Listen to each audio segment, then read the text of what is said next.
क्षण में परेशान रहिले सच हुए हो विधाता।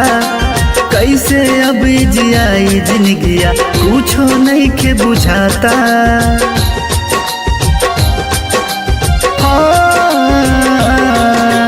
हर क्षण में परेशान रहिले सच हुए हो विधाता। कैसे अब जियाई जिंदगिया कुछो नहीं के बुझाता।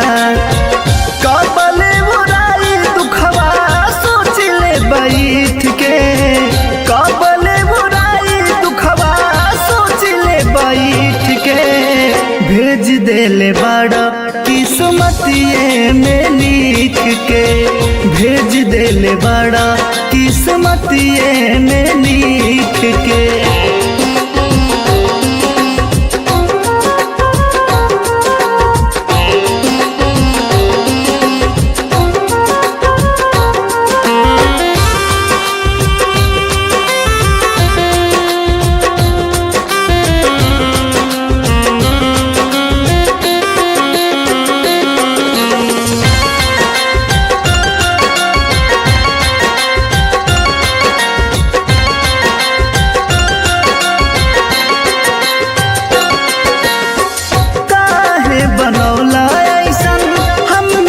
नसीब के हर परसनिया मिले दुखिया गरीब के।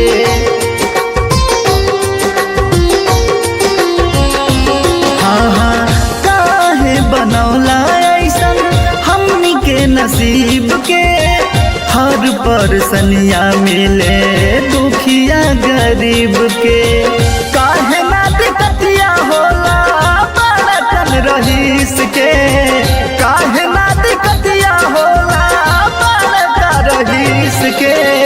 भेज देले बड़ा किस्मतिए में लिख के, भेज देले बड़ा किस्मतिए में लिख के।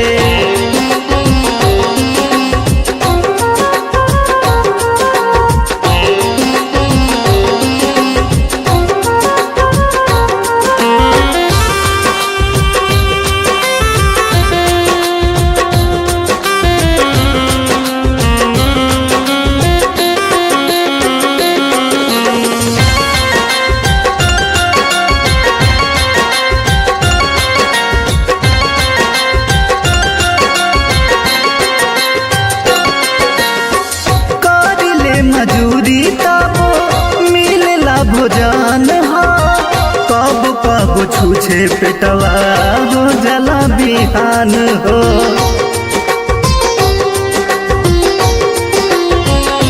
हाँ करिले मजूरी तब मिलला भोजन हो, कब कब छूछे पेटवा हो जला बिहान हो। कहिया भेटाई सुखवा पंकज मनीष के, कहिया भेटाई सुखवा कृष्णा मनीष के। भेज देले बड़ा किस्मतिए में लिख के, भेज देले बड़ा किस्मतिए